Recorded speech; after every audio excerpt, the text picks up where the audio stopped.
Nous allons maintenant procéder à la remise du doctorat honoris causa. Ce doctorat est remis par l'Université de Montréal sur la recommandation du Conseil d'administration de Polytechnique. Il revient à mon collègue secrétaire général de l'Université de Montréal, M. Alexandre Chabot, d'agir comme maître de cérémonie pour cette partie. Je lui cède donc le micro.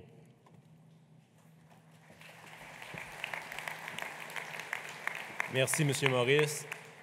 Distingués invités, chers parents et amis, et surtout chers diplômés, l'Université est fière, sur recommandation de Polytechnique Montréal, de décerner aujourd'hui la plus haute distinction universitaire, soit le doctorat honoris causa, à Mme Hélène Desmarais.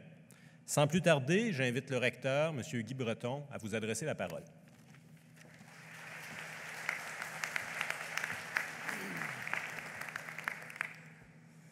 Chers dignitaires, Madame Desmarais, chers parents, chers amis, chers diplômés, à vous d'abord, chers diplômés, j'adresse mes plus chaleureuses, sincères félicitations. Votre diplôme de Polytechnique Montréal est une carte de visite prestigieuse, reconnue un peu partout sur la planète. Ne l'oubliez jamais. Il signifie que vous avez réussi un programme réputé, très exigeant, dans une des meilleures écoles de génie du monde, guidée par des professeurs passionnés, chevronnés, que je félicite aussi, chers collègues professeurs.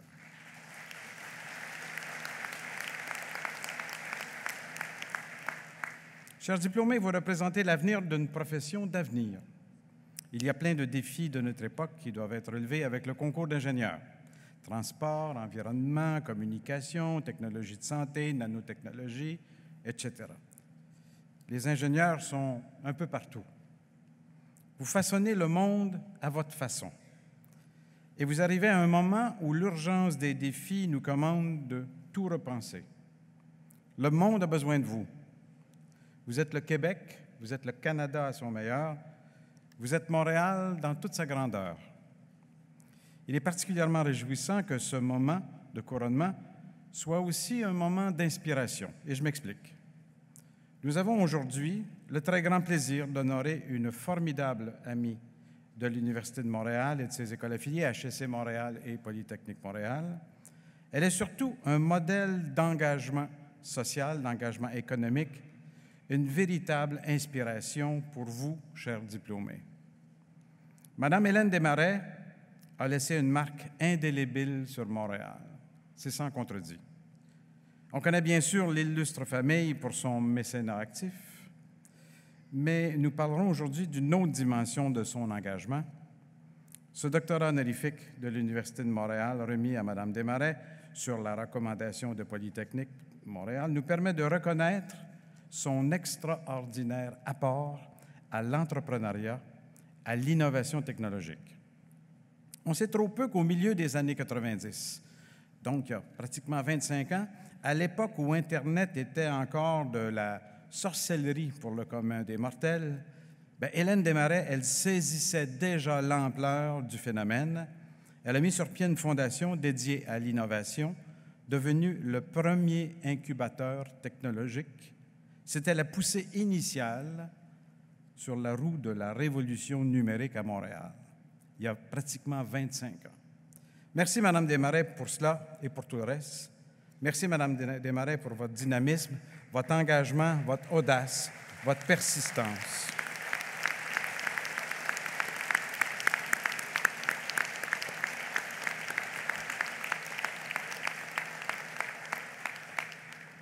Mesdames, Messieurs les diplômés, vous êtes la fierté de nos institutions.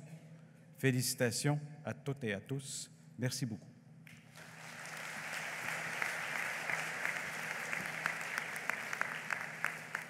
J'invite maintenant M. le directeur général à faire l'éloge de la carrière et de l'engagement de Mme Desmarais. M. Tanguy.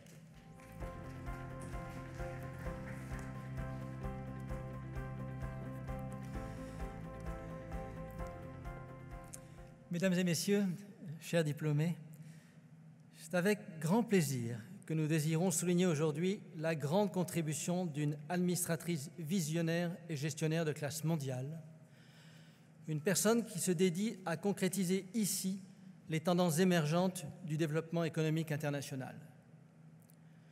Nous profitons donc de cette cérémonie de collation des grades pour remettre la plus haute distinction dans le milieu universitaire, le doctorat honoris causa, à Madame Hélène Desmarais.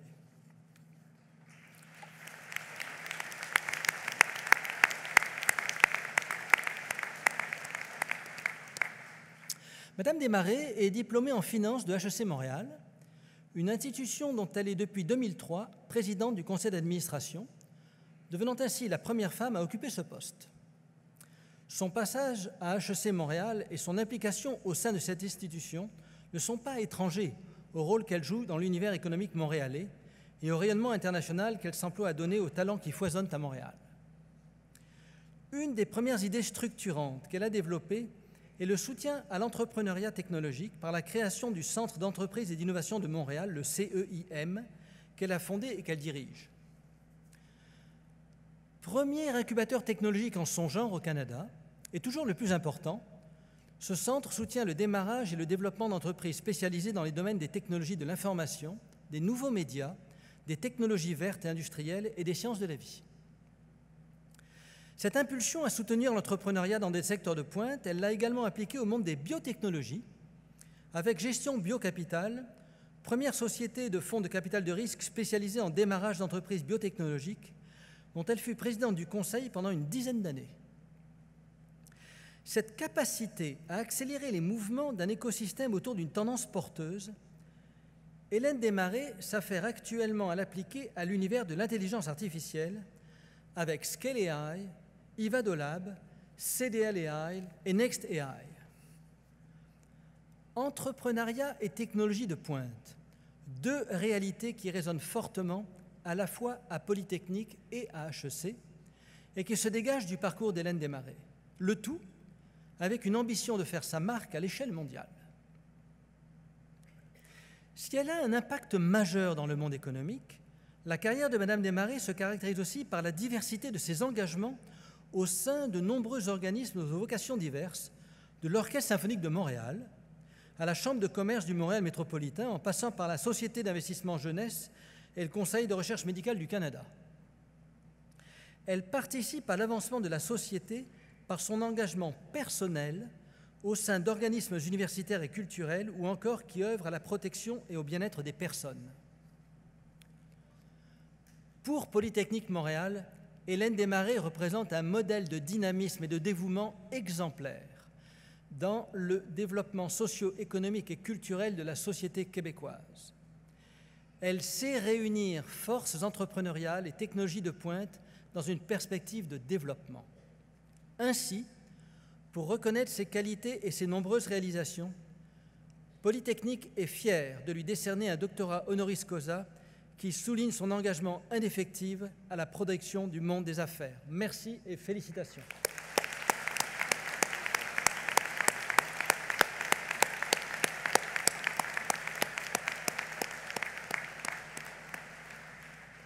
Avant de procéder à la remise officielle du doctorat honorifique, prenons quelques instants pour visionner une vidéo réalisée à votre intention.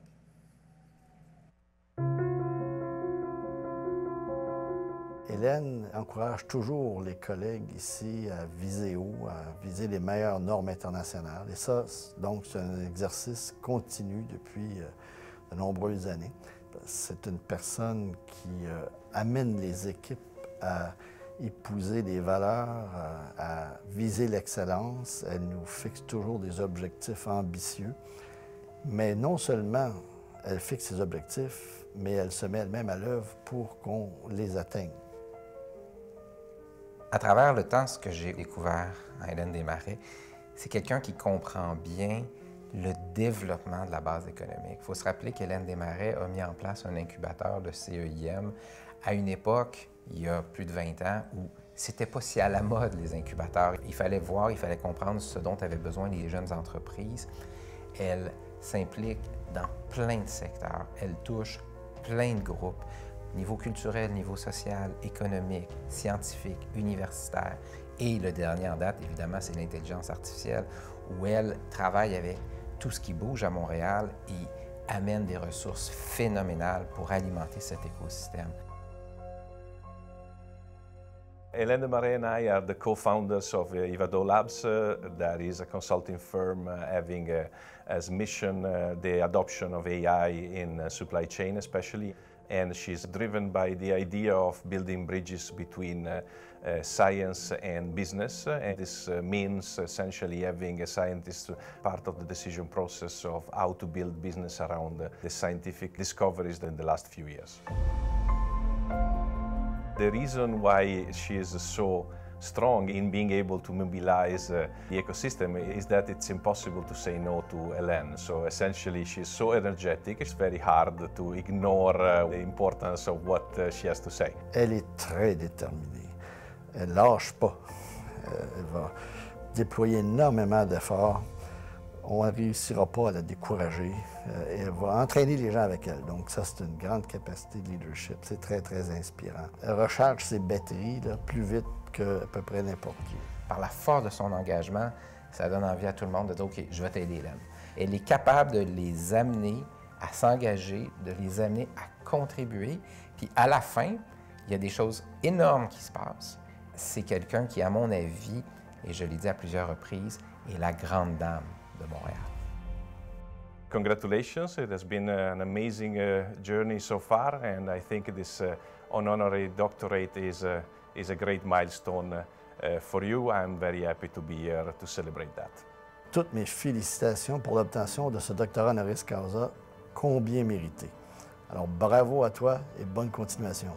Hélène, je te félicite pour ton doctorat honoris causa de Polytechnique Montréal et je te remercie pour ton appui indéfectible depuis toutes ces années.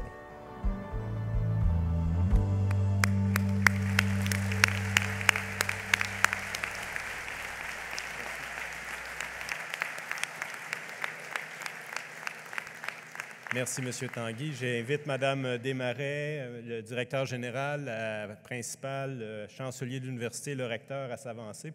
Dans quelques instants, nous remettrons les insignes à notre nouvelle docteur, c'est-à-dire l'épitoge aux couleurs de l'université et son diplôme. J'inviterai par la suite Mme Desmarais à signer le livre d'or de Polytechnique Montréal et celui de l'université.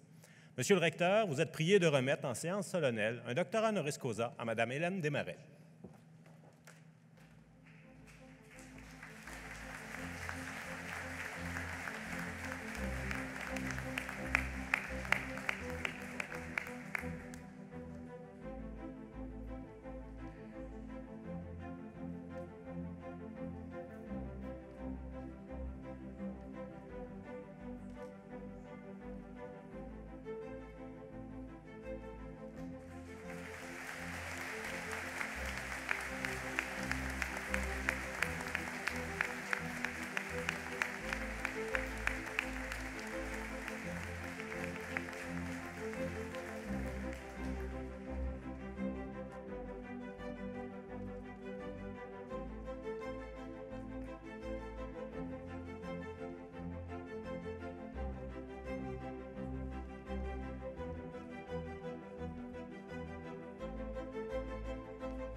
Madame Desmarais nous fait maintenant l'honneur de nous adresser quelques mots.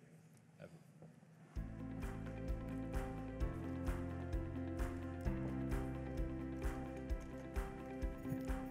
Bonjour. Madame la principale et présidente du Conseil de Polytechnique de Montréal, Madame Michèle Thibault-Deguire. Monsieur le directeur général de Polytechnique de Montréal, Monsieur Philippe Tanguy. Monsieur le chancelier de l'Université de Montréal, Monsieur Louis Roquet. Monsieur le recteur de l'Université de Montréal, Monsieur Guy Breton. Chers professeurs, vous les étudiants, parents et amis, tout d'abord, un grand merci à l'Université de Montréal et à Polytechnique pour ce bel honneur, tout particulièrement aux membres du comité de doctorat. Je dois vous avouer que j'en suis très touchée et très surprise. En recevant un doctorat honorifique, je viens rejoindre la grande famille des diplômés de la Poly. Tous les jours, je travaille avec vos chercheurs et donc cette reconnaissance est encore plus appréciée. En y pensant, depuis quelques semaines, je ressens cet honneur surtout comme une reconnaissance pour les équipes dirigeantes qui travaillent avec moi. Plusieurs d'entre elles sont ici aujourd'hui. Je les en remercie. Si je regarde les premières 30 années de ma carrière, quelles sont les leçons apprises que je peux vous suggérer, chers diplômés, et que vous pourriez utiliser pour bâtir des entreprises performantes ici au Canada? Dans ma jeunesse, je faisais partie d'un des meilleurs clubs de voile au pays. On gagnait compétition après compétition partout au Canada. Notre équipe était super performante. Cette expérience a marqué ma carrière. Avec une équipe exceptionnelle, tu peux accomplir l'impossible. Dans les sports comme en affaires, l'équipe est au centre du succès. La première chose que je pensais partager avec vous est comment on fait pour bâtir une excellente équipe. Comment on fait pour bâtir une équipe gagnante? Pour que le fonctionnement d'une équipe soit optimal, on doit y retrouver un certain nombre d'éléments essentiels. Premièrement, c'est au moment de former l'équipe en question qu'on doit choisir les bonnes personnes qui adhèrent aux valeurs qu'on le recherche pour l'équipe. Deuxièmement, faire un plan d'action pour exécuter sa vision. Il faut savoir ce qu'on veut vraiment obtenir comme résultat. Il faut avoir une vision parce que la mission ensuite est portée par l'équipe. Le succès de l'équipe tourne autour des objectifs. Ils doivent être clairs. Troisièmement, la confiance. Les membres de l'équipe se font confiance. La confiance permet l'épanouissement de l'équipe et son engagement total pour atteindre ses cibles. Quatrièmement, l'équipe doit avoir une mentalité de gagnante, être toujours en avant de la compétition et être énergisée à être la meilleure équipe et toujours vouloir atteindre de nouveaux sommets. Viser haut, viser toujours grand. Cinquièmement, autre facteur clé dans la réussite d'une équipe, c'est le plaisir. L'équipe voudra réussir sa mission seulement si elle ressent de la satisfaction dans tout ce qu'elle entreprend. La satisfaction va renforcer la motivation et la volonté de se surpasser davantage. Ce n'est pas facile de bâtir ou de faire partie d'une équipe comme cela, mais ce sont ces lignes directrices qui m'ont guidée et je pense qu'elles pourraient vous être utiles. Je suis personnellement très privilégiée parce que ce sont les attributs qu'on retrouve dans nos équipes au CM, à Ivadolab, à NXCI, au CDLAI, 4 organisations de commercialisation qui se classent à la tête des organisations de commercialisation au Canada. Nous avons parlé d'équipe. Si on regarde l'entreprise, quels sont les 3 critères de succès dans les entreprises où je suis? Premièrement, l'entreprise doit reconnaître ses forces, investir dans ses forces, se focusser et ne se laisser jamais distraire. Deuxièmement, l'entreprise doit avoir le courage de prendre des risques et de se réaligner constamment. Si elle ne réagit pas devant les nouveaux défis, elle sombrera dans la médiocrité. Visez toujours l'excellence.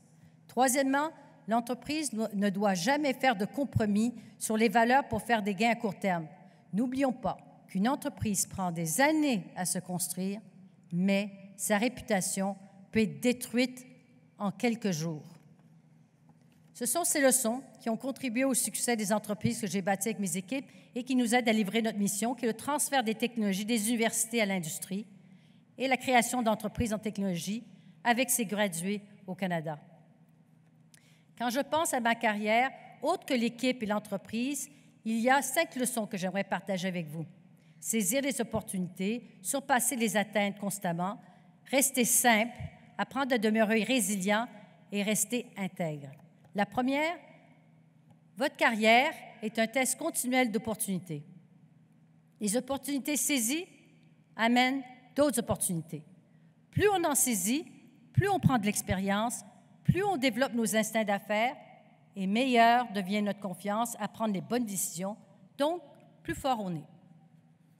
Dans les années 90, à l'arrivée de l'Internet et de la nouvelle économie, je créais le premier incubateur technologique au Canada, le CEM. En 2016, à Davos, j'entends parler d'intelligence artificielle comme la prochaine révolution industrielle. De retour, à mon grand étonnement, j'apprends que certains des meilleurs chercheurs de la planète sont ici, en AI, à la Poly, à HEC, à l'Université de Montréal et à McGill. En 2017, avec l'aide d'Andrea Lodzi, qui est dans la salle aujourd'hui, un des plus grands experts au monde en optimisation mathématique et directeur scientifique d'Ivado, dont fait partie le MILA, et avec l'aide de HEC Montréal, Poly, l'Université de Montréal et McGill, on créait Ivado Lab, la super grappe en intelligence artificielle du Canada, Scale AI, le CDL AI et NextAI. Le Québec devenait ainsi la locomotive de l'adoption de l'IA du Canada et une des plus grandes au monde. La deuxième leçon que j'aimerais partager avec vous, toujours surpasser les attentes pour développer vos compétences et le respect de vos collègues et vos patrons. Troisième leçon, il ne faut pas devenir arrogant. Restez simple dans la réussite. Il ne faut jamais oublier une chose. Si vous êtes où vous êtes, c'est parce qu'on vous a fait confiance. On vous a offert des responsabilités. Vous devez être respectueux de cette chance. La quatrième leçon, un appel à être résilient devant l'adversité. Si vous êtes maintenant bien en vue sur une tribune, sachez que dorénavant, rien ne vous sera livré sur un plateau. Votre carrière sera pleine d'embûches. Elles se manifesteront sous la forme de déception, de choc, de recul. Je vous invite à accepter tous ces revers comme des outils d'apprentissage, tirez-en des messages et des leçons. C'est comme ça que vous arriverez à atteindre vos objectifs, en apprenant à résoudre des problèmes inattendus. C'est ainsi qu'on forge son caractère en surmontant les obstacles pour en faire chose du passé. Parlant de caractère, la cinquième leçon, certains de ceux que vous croiserez sur votre chemin tenteront parfois de vous orienter dans des directions conflictuelles avec vos valeurs. Différentes circonstances mettront à l'épreuve votre sens de l'éthique. Ne jamais faire de compromis sur votre intégrité. Arrivez à vous distinguer dans votre carrière en ne sacrifiant pas votre intégrité est le plus bel hommage que vous puissiez rendre à vos talents. Pour terminer, un dernier message aujourd'hui. Vous entrez dans la grande famille des diplômés de Poly Montréal. Ce sont des personnes qui ont à cœur de faire progresser la société, d'y apporter leur pleine contribution. Aujourd'hui, vous incarnez non seulement les changements à venir, mais aussi toute la progression de notre société. Les responsabilités qui reviennent aux citoyens comme vous sont importantes. Je vous invite à vous demander ce que vous pouvez faire pour aider le Québec et le Canada. Vous avez beaucoup à offrir et le Canada a grand besoin de vous. Impliquez-vous dès maintenant. N'attendez pas. Merci pour cette belle reconnaissance. Merci à mes équipes dirigeantes. Merci à mon époux. Merci à nos 4 fils, dont Charles-Édouard est présent aujourd'hui. Je me lève chaque jour heureuse. Vous êtes ma source d'inspiration, mon énergie, mon bonheur. Merci de votre attention, chers étudiants. Réussissez votre vie et surtout, soyez toujours heureux et faites une différence.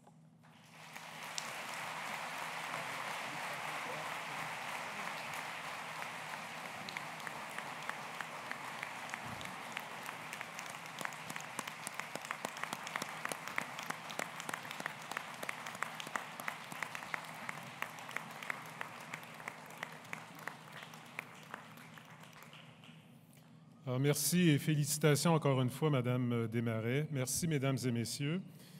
J'en profite pour saluer et remercier le recteur et le secrétaire général de l'Université de Montréal qui doivent nous quitter pour d'autres obligations. Je leur souhaite une bonne fin d'après-midi et merci de leur participation.